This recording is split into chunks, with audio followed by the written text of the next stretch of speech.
Hello लोगोफोर दिनैनि गोदान भिडिअआव fin नोंथांमोनखौ बरायना लाबोनाय जाबाय।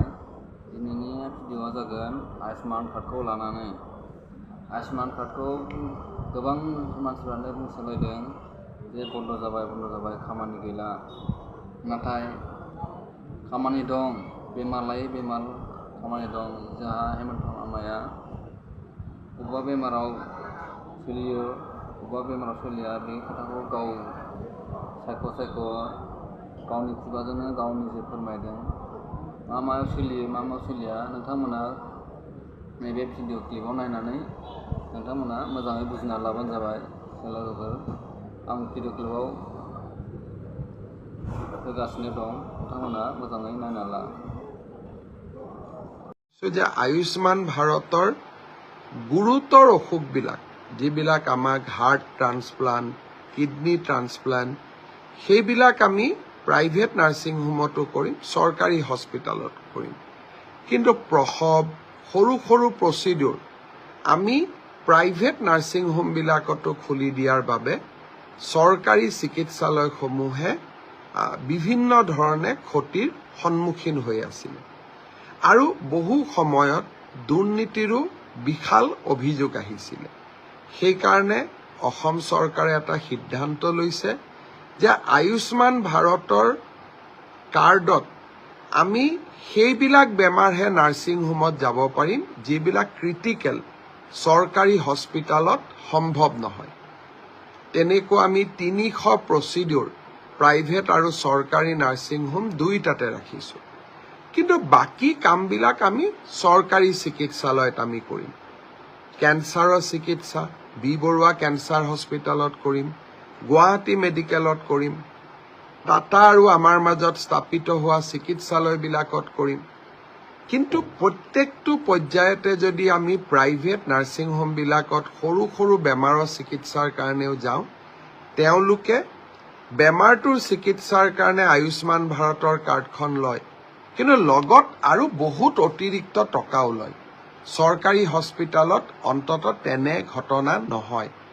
চৰকাৰী চিকিৎসালয়সমূহ শক্তিশালী কৰাৰ বাবে লোৱা প্ৰচেষ্টাৰ অংশ হিচাপে আয়ুষ্মান ভাৰতৰ এতিয়াৰ পৰা সকলো প্ৰচিডিউৰ প্ৰাইভেট নাৰ্ছিং হোমত নাথাকিব, গুৰুতৰ অসুখবিলাকহে প্ৰাইভেট নাৰ্ছিং হোমত থাকিব।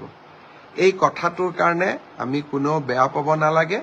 চৰকাৰী হস্পিটেলবিলাক সুদৃঢ় কৰা, ভাল কৰা আমাৰ দায়িত্ব।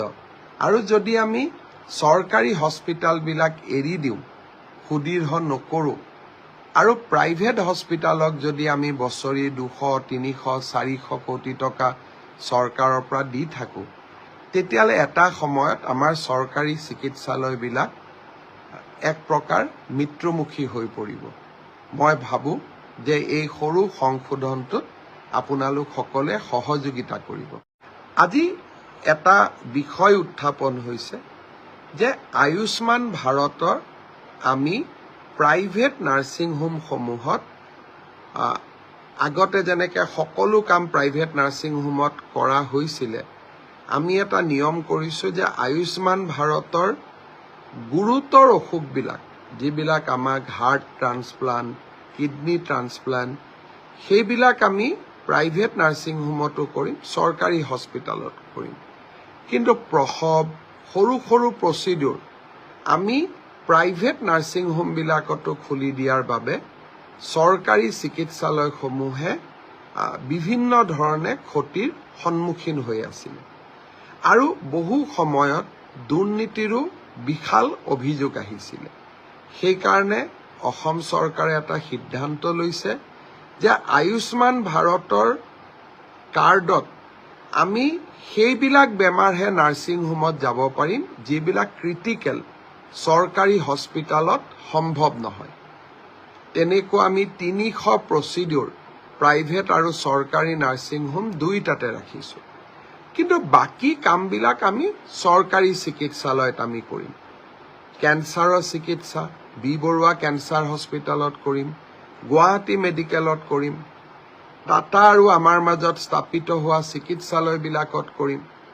কিন্তু প্ৰত্যেকটো পৰ্যায়তে যদি আমি প্ৰাইভেট নাৰ্ছিং হোমবিলাকত সৰু সৰু বেমাৰৰ চিকিৎসাৰ কাৰণেও যাওঁ, তেওঁলোকে বেমাৰটোৰ চিকিৎসাৰ কাৰণে আয়ুষ্মান ভাৰতৰ কাৰ্ডখন লয়, কিন্তু লগত আৰু বহুত অতিৰিক্ত টকাও লয়। চৰকাৰী হস্পিটালত অন্ততঃ তেনে ঘটনা নহয়।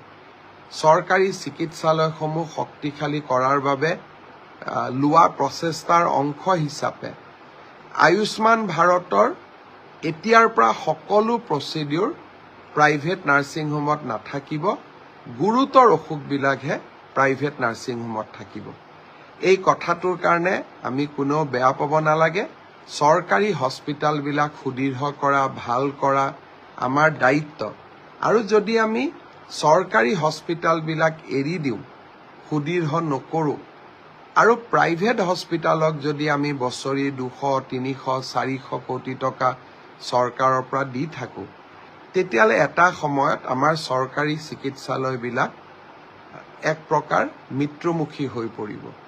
মই ভাবোঁ যে এই সৰু সংশোধনটোত আপোনালোক সকলোৱে সহযোগিতা কৰিব।